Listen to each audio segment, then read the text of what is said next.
statistics on this, Phil. Levitated by the human touch. Here's the pass, Antonio's through, chance of 4, what a goal! What a brilliant strike by Michail Antonio! Hello and welcome back. It's happened again. We're back on the Knees Up Mother Brown podcast. I am joined once again, as I ever am, by Farmer Callum Goodall and the leader of the People's Republic of Saeed Benrahma, Jack Elderton. Hello, gentlemen. How are we after a rather fantastic Sunday? Thanks for that, Chris. Those of you who aren't going to get that, Callum's been to a farm today and I live in the countryside, so to me, not a day out. And Jack, in my head, loves Saeed Benrahma regardless of how he plays. And in your head and yours alone. Yeah, but it's good for me. So, we're all, I'd imagine, in a very, very good mood. I certainly have made it obvious that I am. Mm-hmm. Yes, outstanding mood, mate. What a day that is. I mean, slightly overshadowed by the shambles of the bus Ole Gunnar Solskjaer is driving, but we're not here for other Premier League results. We are here for West Ham, and we are here for West Ham beating Spurs, which it's someone's cup final. It's theirs more than ours these days as they sit beneath us in the table. But it's always good to do, keep them firmly in their place. It was it feels like a long week when we play 3 games for Sunday, Thursday, Sunday, but no goals conceded, 3 wins. It's about as perfect as it can get, Jack. It is. It's about as perfect as it can get. I think I predicted 2 wins as well from the Everton and Genk games. We didn't get round to the Spurs game in the last podcast, but I'm not sure I would have predicted a win in that. But 3 wins from 3 is about as good as it can get. No goals conceded. Not necessarily the most free-flowing attacking performances, but getting the job done. Exactly. I mean, that is especially in the week. It is very much efficient.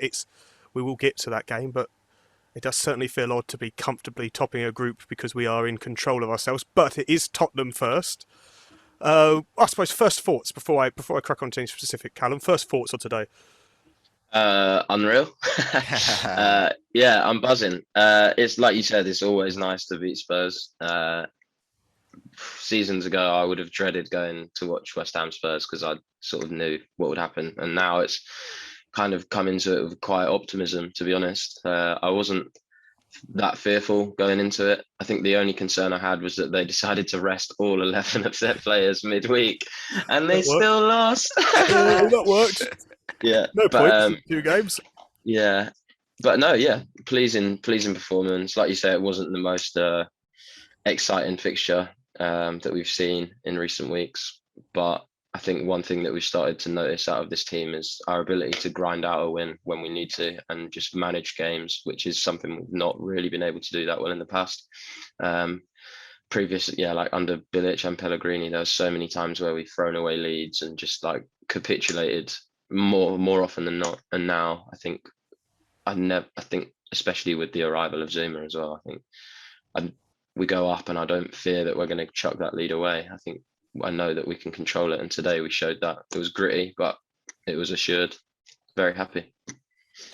Yeah, I never enjoy watching us defend a lead. It always, with the second we got that goal, it was okay, it's 15 minutes of feeling relatively sick and anxious. But how was it inside the ground, Jack? You were there, weren't you? So how was it in the stands? I felt both sick and anxious. Yeah. No, it was pretty good, really. I mean, I think there was a point at which in the second half, I wouldn't say anyone relaxed, but we were riding out the difficult periods with such confidence, and we didn't concede a shot in the second half. And minus, I think, one attack that I remember where Ndombele got away down the right and pulled the cross back in, which I couldn't quite believe how lazily he pulled that cross back in. Minus that moment, I think we were really quite comfortable in terms of defending our goal in the second half. They had a lot of pressure, but I don't think I felt at any point that we were like hanging on for dear life or anything like that. I think it was pretty confident defensive performance in the face of some pretty blunt Spurs attacking play.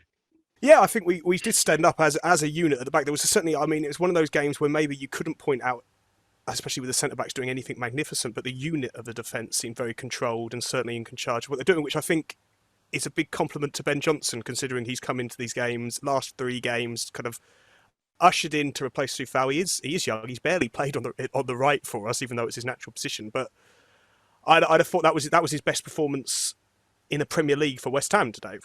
Really, I'd have said. Yeah, I would agree. I think he's looked really not really impressive in the last few games, but he's looked assured, and I've not been concerned about him. I've not thought, wow, we need to put someone else on.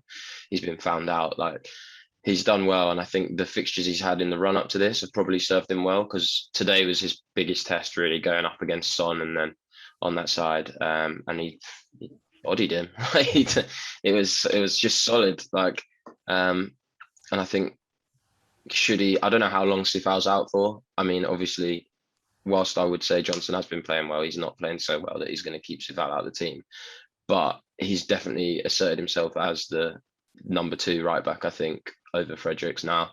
And what a time to do it when he's due a contract renewal at the end of the season. So if I were Moyes and co, I'd be getting him to sign that paper pretty sharpish.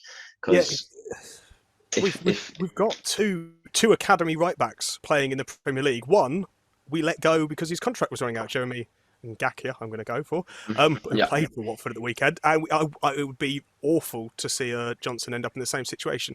It's interesting because I've always thought he looked quite a solid defender, almost got quite good at his basics, Jack. But do you think he's adding or showing anything else as he's going in the last few games?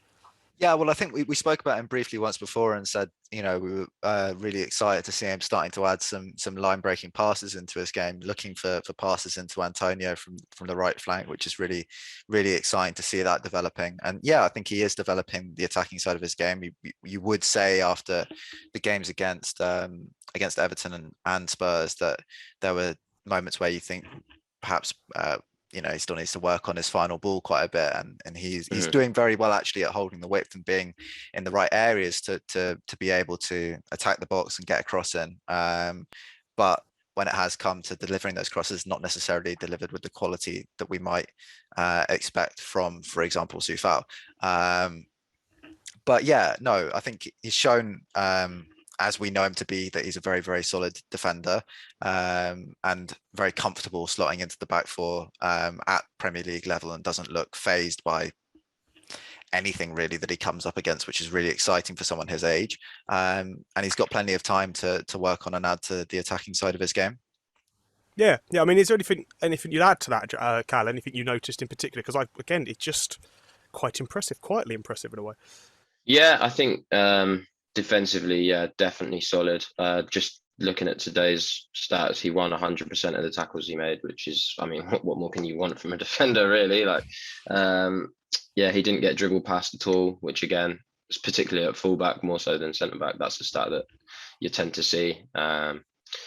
And yeah, with regards to his attacking output, he completed, I think, 10 out of 16 passes in the final third today, so about 60%, which is good. I think the one attacking side of his game that he probably does need to develop on is his crossing, which we've seen can be a little bit off the mark every now and then. But I think part of that is probably marred by the fact we've got Soufal and Cresswell, who we've come to recognise as our starting fullbacks, who both, generally speaking, are pretty exceptional crossers of the ball. I know last week we talked about Cresswell's drop-off in delivery, but I don't think anyone would say that he's not good at crossing. It's just that his form recently has not been up to his usual scratch.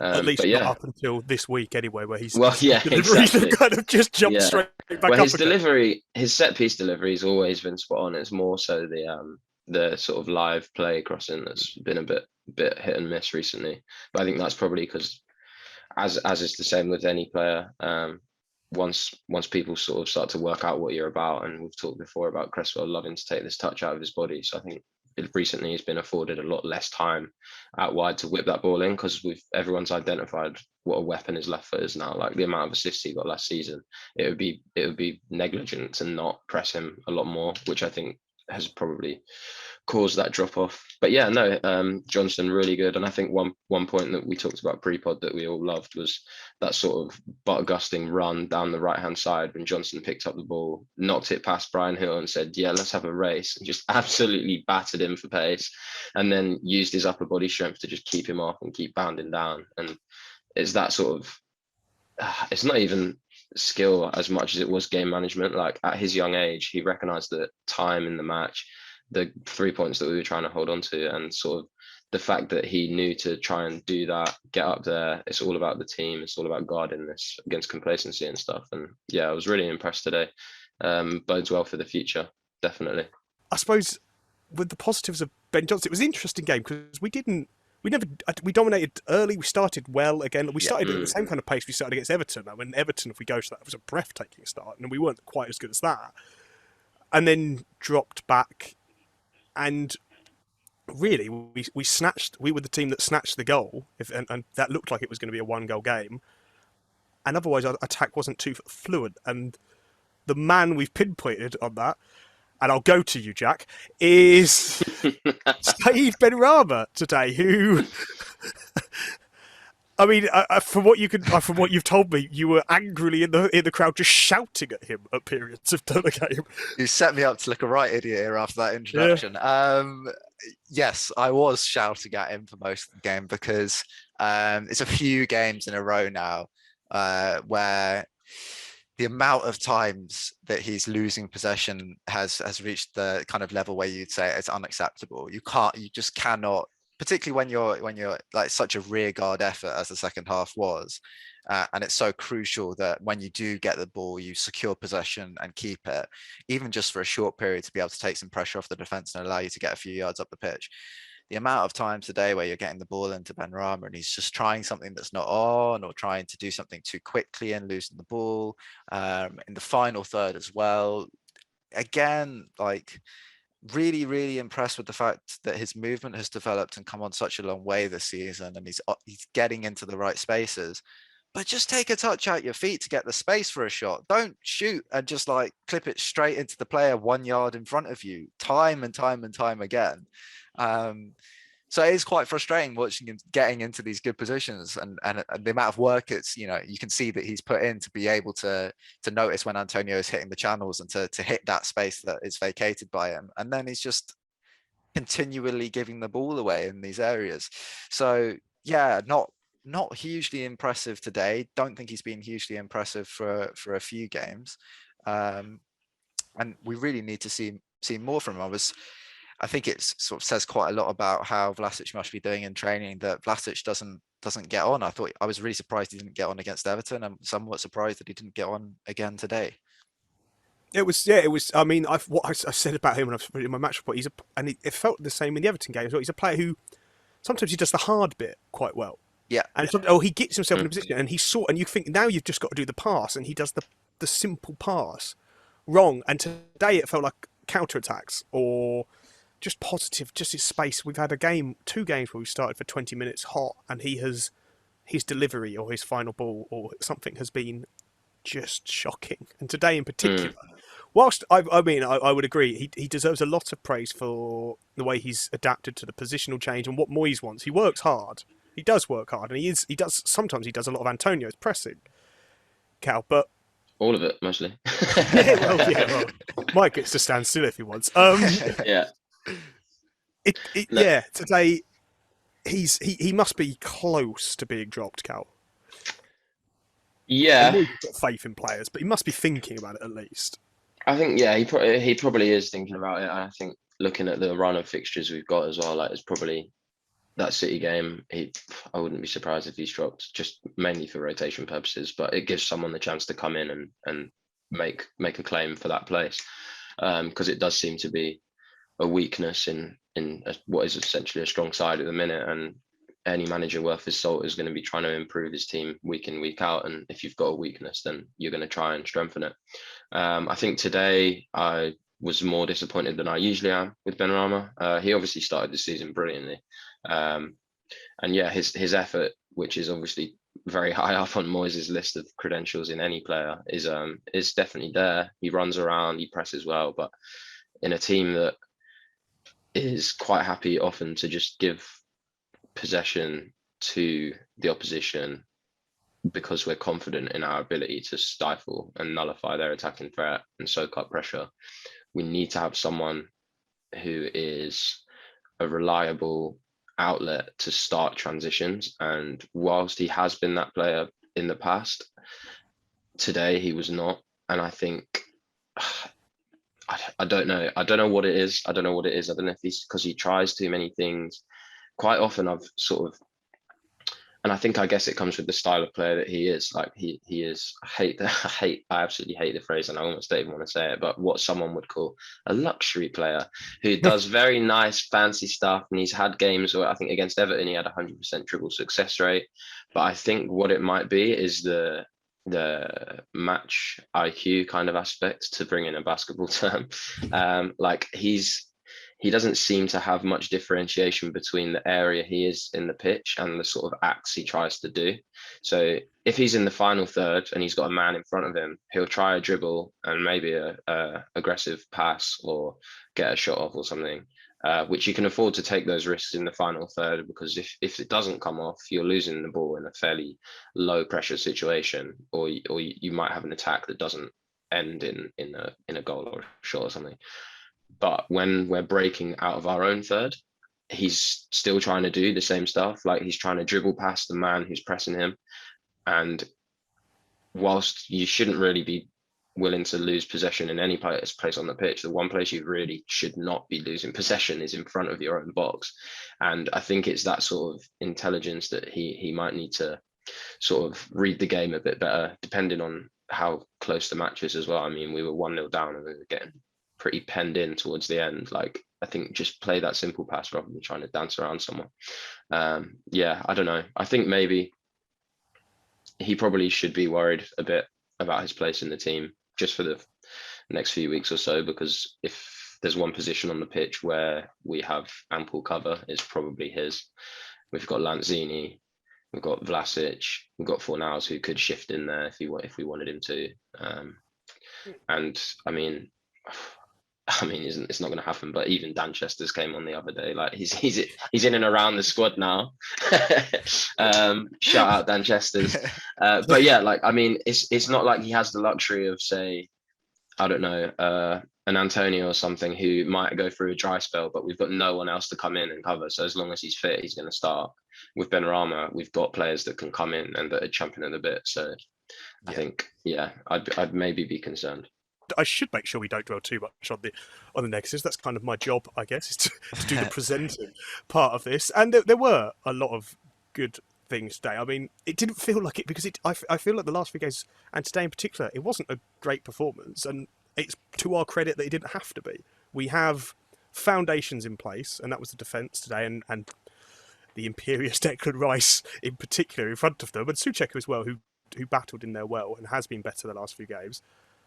But yeah, I guess the big positive that we discussed before the game is having spent a good section of the podcast last week talking about how one goalkeeper should be replacing the other. Fabianski, excellent today and I admittedly little he had to do after Tottenham mustered 0 shots in the second half with their majority of possession, Cal. But Fab, the boy done good is what one of you said, isn't it? Yeah, man. Yeah, he did. He played well. And yeah, we had a lengthy debate last week, and a lengthy debate with myself, for those of you that know. Back again. Yeah, but nah, fair play. Like I can't fault him today. I think what we know him for is his shot stopping and stuff, and he was good at that as ever. He pulled off some great saves, one against Son, one against a header from Kane, which, I mean, if I'm Kane, arguably, supposedly one of the best strikers in world football, you've got to be burying that. I'm sorry, but Harry Kane, who continues to walk around haunting Tottenham. Yeah, but yeah, not only did he continue to excel in the sort of short-stopping department when he was called upon, but even things that we've generally not considered him to be particularly adept at, or at least is an area of weakness, notably his claiming of crosses, which at times has been sketchy, to say the least. It's not very often he comes very far off his line, and when he does, it's quite common for him to kind of flap it or maybe mistime his jump. But at a moment of serious pressure towards the end of the game, a ball comes looping into the box, and here comes Fabianski basically onto the edge of the 18-yard box, absolutely leaps up like a salmon and just claims it.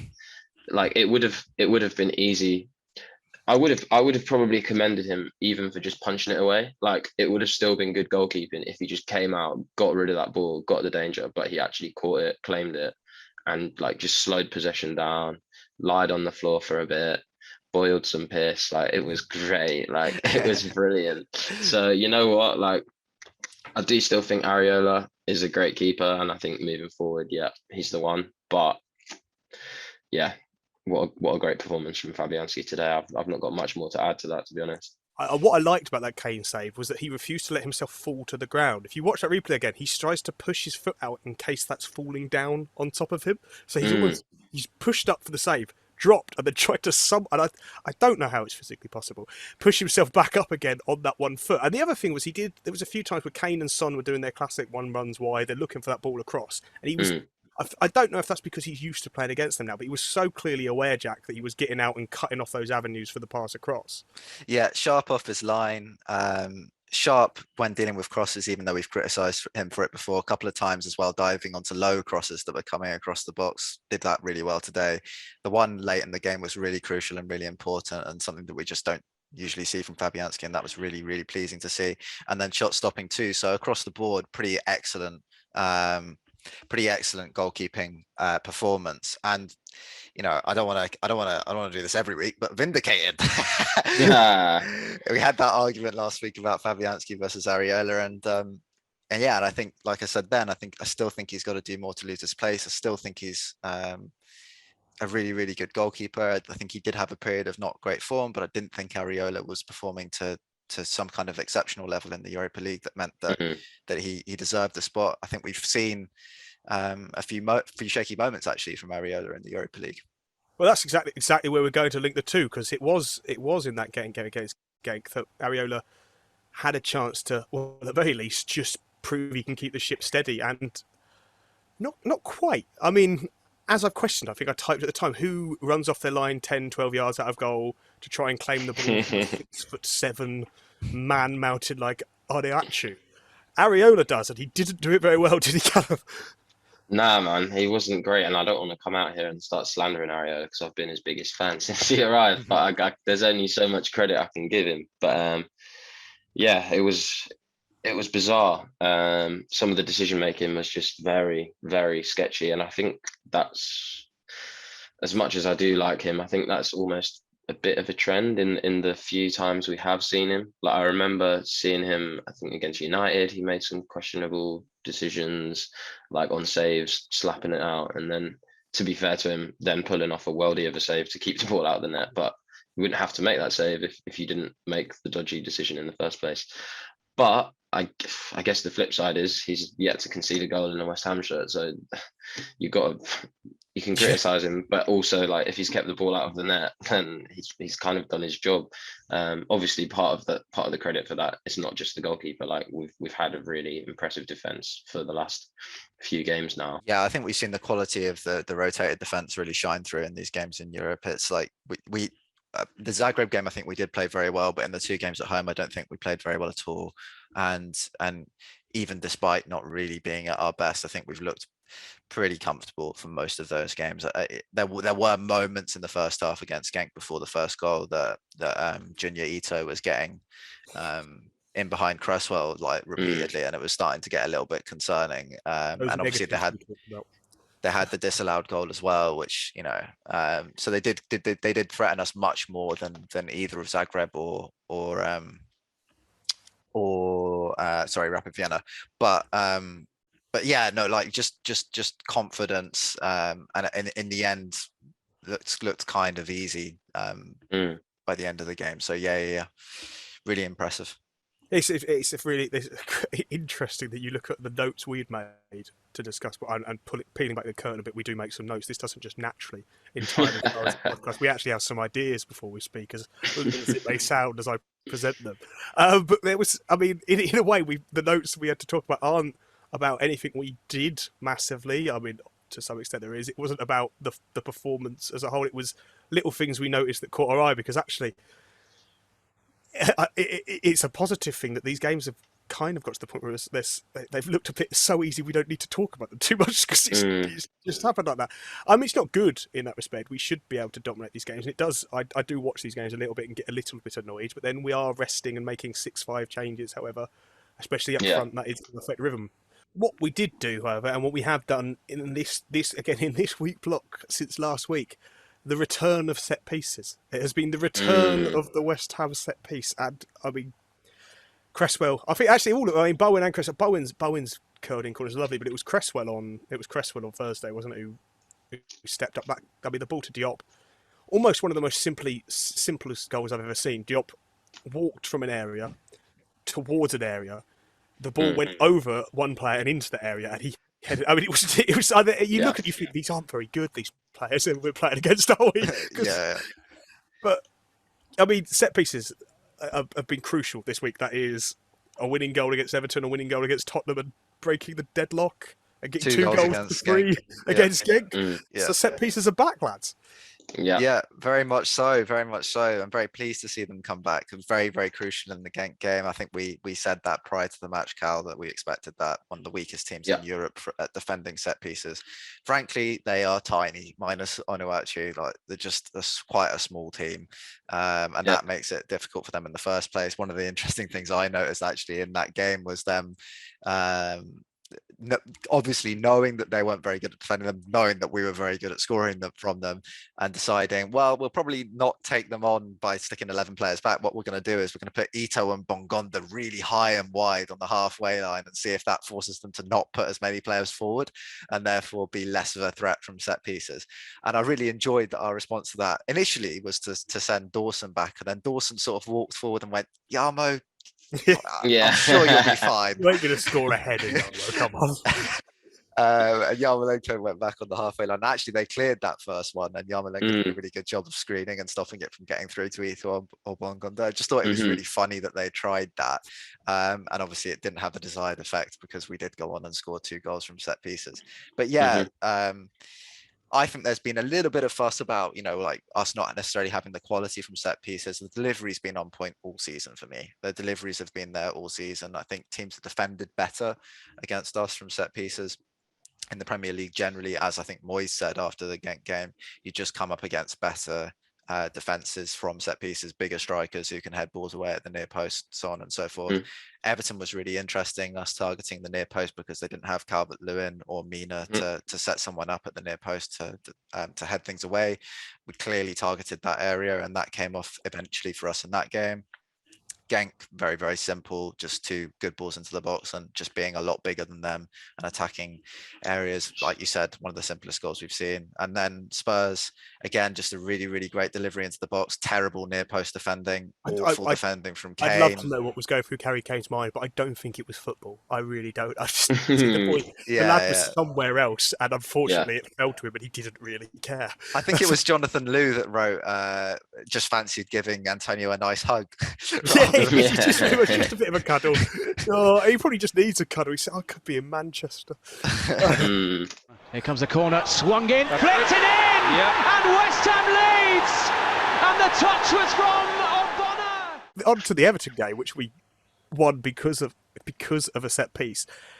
We haven't really talked enough about Declan Rice, I'd say, in this podcast. And if we're going to talk about Declan Rice, and I don't know how, looking back, I gave him a 9 out of 10 for that game, because he probably deserved a 10. What a performance from that man, Jack. What a performance. I think it was probably the best. But the first half certainly was the best 45 minutes we might have seen from anyone in any game so far this season for West Ham. The only player that might rival that is Antonio's second half versus Leicester, where he was really, really outstanding, and Chalel Soyuncu probably still isn't sleeping after that. But Rice was just unbelievable in the first 45 against Everton, and played really well in the second half as well. Just like that, the first 45, not a single mistake, constantly winning the ball, interceptions, proactive midfielding as well, which he's done. Well, he's done this for ages, and we've given him credit for it before, I'm sure. But like,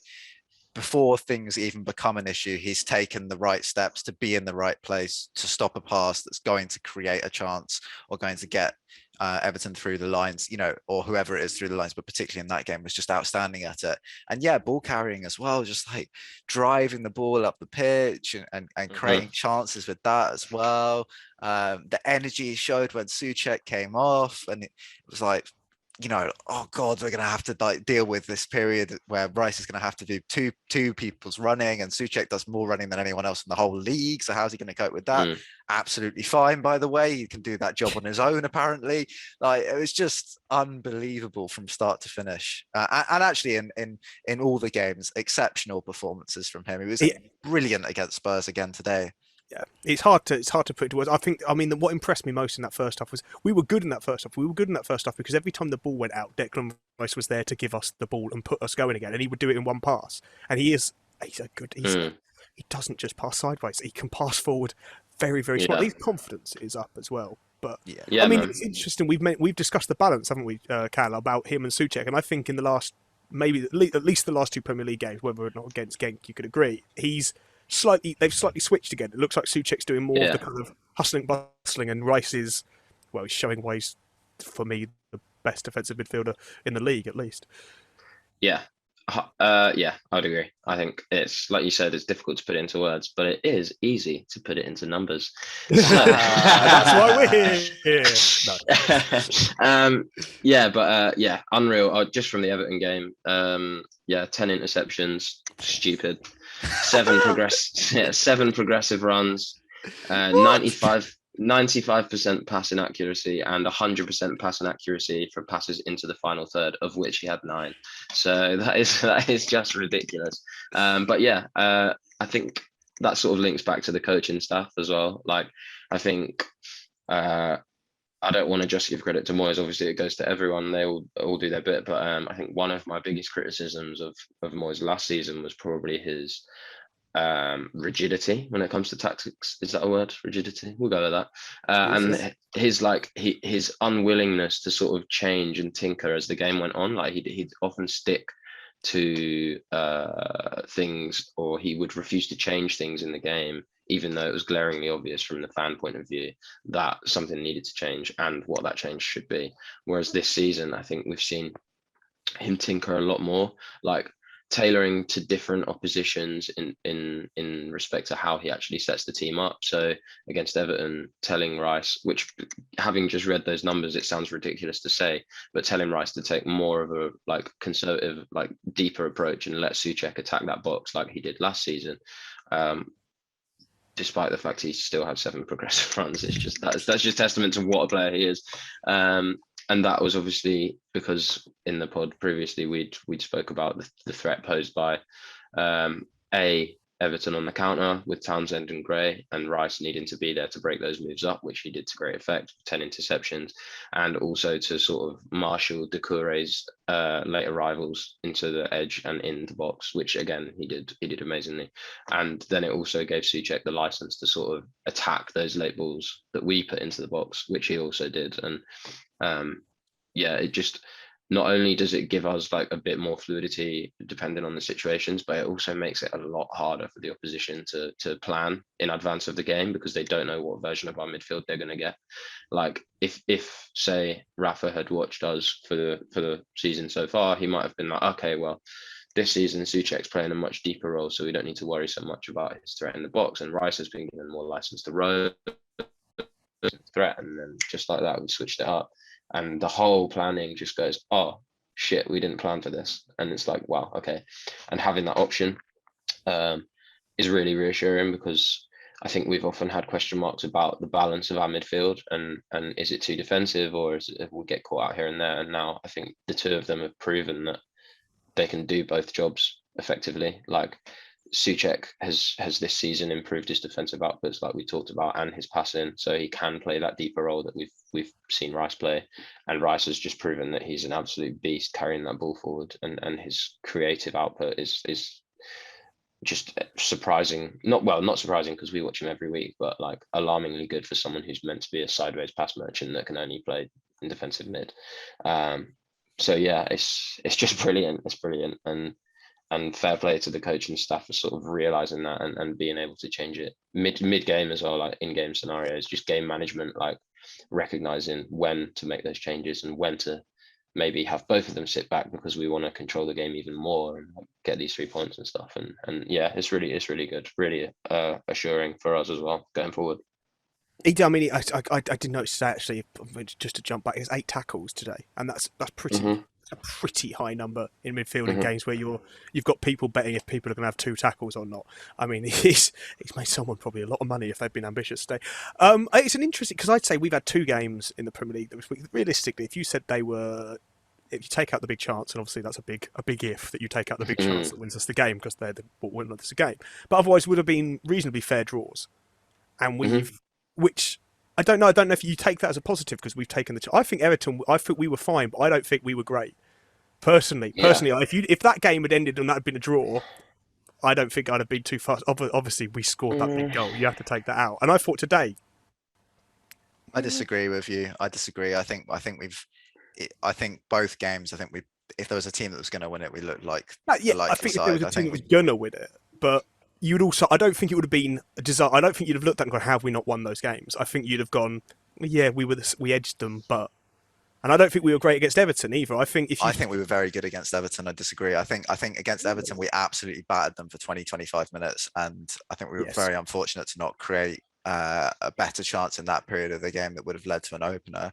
And then I think the periods in which Everton came back into it, I think we dealt with pretty well. I think there was the chance for Iwobi, which he completely fluffed, which was perhaps the scariest moment of the game, and one moment where Zuma was a little bit slow and Rondon got ahead of him and got a flicked header onto a cross that went just wide. But other than those two moments, I don't really feel that Everton threatened us at all. I thought we were very comfortable. They did have those 2 moments, and there was, I'd say, after that 20 minutes where we were great but didn't do anything with it, which worries me. We didn't really create a big chance. We let them come back in at the start of the second half in particular. They were kind of knocking at the door without, again, they would argue, I suppose, the same as us. They had the pressure they were unfortunate not to create anything, regardless that Rondon, actually I thought Rondon did really well with that header, and I think he gets really harshly treated considering they play such a basic style. I think he does a good job with what he's got. I haven't watched us in this last week and thought we've played really well. I thought we've played efficiently. I get what you mean. Like, I think on balance, like if you look at it in terms of purely chances created, then yeah, maybe I can see why you would think probably a draw would have been fair. Like, yeah, okay, Iwobi puts that chance away, which he absolutely should have done. And it's an entirely different game. But equally, I think part of that is that we look so comfortable in controlling games now. Like, we almost let them create the chances because we've got such an assured defense now. Like, we have confidence that we're going to be able to keep that ball out regardless of how much pressure we allow to mount. And I think it's reassuring, I think, because it would have been easy for us to get frustrated after the Brentford game and arguably the United game, which if you flip this coin around, it's their games that equally probably would have been fair to be a draw, but we lost, and it would have been easy after that to lose faith and be like, oh, we're so unlucky, we're so hard done by, like, we didn't deserve to lose that, and just the dressing room just kind of loses its head a bit, which we've seen happen in the past. Like, we'll chuck games away in winning positions, and then the team will just die a death pretty much. And now I think it's testament to the dressing room that Moyes has built, is that we can have those results go against us and then come back out and not be deflated by it, and turn similar matches and get the 3 points out of it. And I think on balance is a really good thing and a really important thing if you're going to finish up towards the top end of the upper ends of the table, because those are the teams that, the ones that can do that, they can regroup, they can come out, they're not going to be that affected. Then they have confidence in their ability, that they know that they shouldn't have lost, but they know that they shouldn't have lost, if that makes sense. Like, we didn't deserve to lose that, we should have won it, we can win it, we are going to win the next game, and that's a really good attitude to have. Whereas you think of those seasons where we were finished at the bottom of the table, we'd lose games, and you could tell as soon as the final whistle went that the players just couldn't be asked. They were like, I can't wait for the season to end, kind of vibe, like, regardless of how it ends. Yeah, I don't know. I think, yeah, I get what you're saying. A draw at the end of it, I probably would have been like, fair enough. I get it. They scored the chances they created. We scored the chances we created. And I guess it goes back to that point that we made about sort of our struggle in creating chances from open play in some games against certain tactical setups. But I think equally we probably did deserve to win because we controlled such lengthy periods of the game. I think for me, football's a game of fine margins. We've played Everton away and Spurs at home. I mean, I don't know what you're expecting. I think, we've won these games quite, not landslides, but like twice as much XG or 3 times as much XG in both those games as the opposition. Everton created one chance from a period of 20 minutes, which they were in the game in the first half. They dominated the first 5 minutes after the start of the second half. And then I don't think we're in it at all for the rest of the second half. I think we really were very good and created chances at will really in the last 10 minutes. And if Antonio had passed the ball 2, maybe even 3 times, we probably would have won that game 3 or 4-0. I think that game is completely different to the Spurs game. I wouldn't lump it in as being similar at all. I thought it was a perfect away performance, and scoring a goal off a set piece is not an indication of a performance that wasn't good enough. It's just a good, we should have scored other chances, but it was a good goal, and it won us a game that I think we clearly deserved to win. And I think against Spurs, look, we didn't concede a shot in the whole second half. As much as you might say that we could have done better with the ball, as much as you might say we could have created more, as much as you might say, well, a draw's a fair result, Spurs didn't shoot once in a second half where they had nearly all the ball. I think we deserve to win a game in which we keep Spurs from shooting a single time in 45 minutes. And Said Benrahma has a chance where if he dinks it a little bit higher over Lloris, he scores, and Antonio scores with a really clever instinctive finish of a set piece in a game actually that he came up against Romero, who did a very decent job against him, and I don't think he impacted the game as much as he has done at several points throughout the season. So yeah, we could have played better in these games. Yeah, they could have been more convincing wins, but I do think we deserve to win both of them. And I do think they're impressive results against Everton and Spurs. Tottenham get battered everywhere they go. Tottenham get battered everywhere they go. Everywhere they go. Right, before we finish, we've got 2 games, only 2, to preview. We've got City in the week in the League Cup. Now, we're expecting a changed side, I'm guessing. It feels sad to hope, but it's the League Cup. We have a lot of games, and it's Man City. Is it going to be 2 second teams? I think so. Yeah, I think City will play their kids. They have done so far, but that is not the same as any other team playing their kids. City's kids are very, very good, and are probably all more than capable of playing in at least the Championship, probably. Yeah, I suppose you've got Sterling and Mahrez, who aren't getting full game time, so they need to run out. Exactly. So you're coming up against the team that is not, if they do play their kids, is not just like an average under 23 team. Like they are still definitely a threat. I think we'll probably expect to see Areola in goal again, and maybe this will be a better test because I expect that he will be forced to make more saves than he has done in previous games and required to be more of an active member of the team than against Genk or any of the other Europa games where he hasn't really been challenged. So I'm excited in that respect because, like I say, I want to see Areola do really well, and I want him to sort of prove that he is a great keeper and a good long-term option to succeed Fabianski moving forward. And I think that's the perfect time for him to sort of prove himself. I'd like to see a few more of the youngsters play as well, like even if it is just off the bench again. I think as well, if you're going to do it, it's probably against in this game. If we're facing off against youngsters already, and we've got I know you shouldn't go into any competitional game with I'm happy to lose this one, but we've got such a congested fixture list. We're starting to see fatigue creep into some of our players, and if we were to go out of this competition, I wouldn't be that arsed because we're looking good in the Europa. That should be our priority, aside from obviously the league where you always want to finish as highly as possible. But yeah, go on. Sorry, first I sneezed and it distracted me, and then I took a small gap and just decided I had to speak. What are we thinking predictions wise? Because it's a almost impossible game to analyse beforehand because you could have 22 players and we could get all of them. I think we wouldn't, but you could get most of them wrong. So do you think we're going? I'd say yes or no. Are we going through, Jack? Do you think? Yes. You think we'll go for? God, you're ever an optimist, just too Yes. young.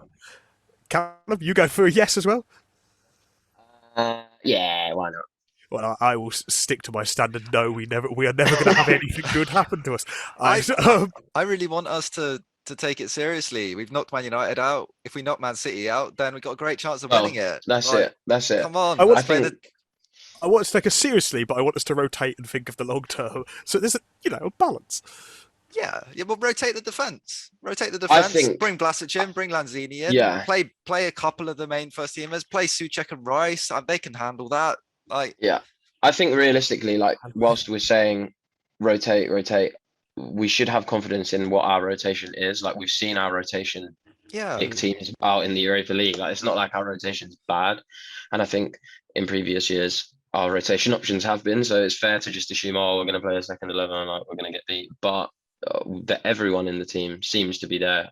Well, is there on merit at the minute, and as good as we're saying City's kids are, they're still City's kids. Like we should have the players in the team and the sort of the elder players that feature in that second 11 should be good enough and competent enough leaders to sort of see us through that tie if City do decide to field a bunch of under 23s. But I think take the momentum out of that United game. Like we won that, and they're like on paper. I mean, they're absolutely dog shit today, but on paper they're one of the best squads in England. So, and we managed to do them with our second 11. So, yeah, why not? Yeah. And if we're saying, like we said earlier in the podcast about Genk being a good platform for Vlasic, maybe what he needs is a big game. Maybe what he needs is a chance to play against a Man City. Maybe that's the kind of opportunity he needs. I would like to see. Yeah, okay. I want Vlasic goal and then penalty shootout and Areola saves too. Mystic Cal's gone for a big one this week. I'd rather not have to go through that stress. I'll be honest with you.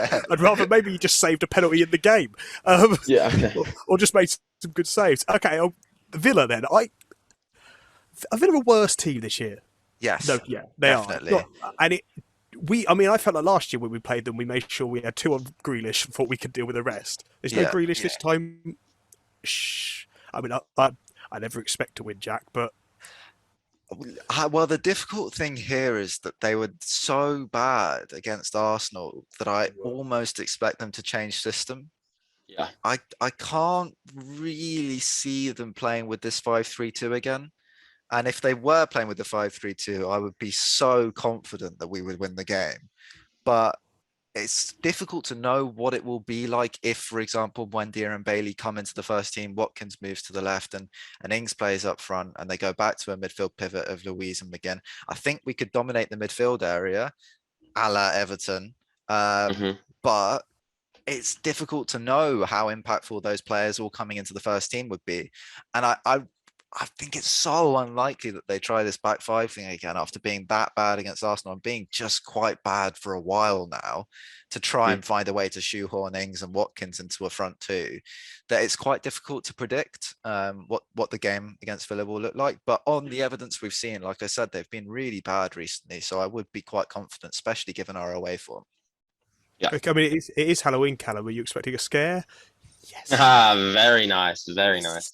No, I think we should be okay. I think Jack's picked out, pretty much what I would say. The tactical, I would expect the tactical switcheroo, so to speak.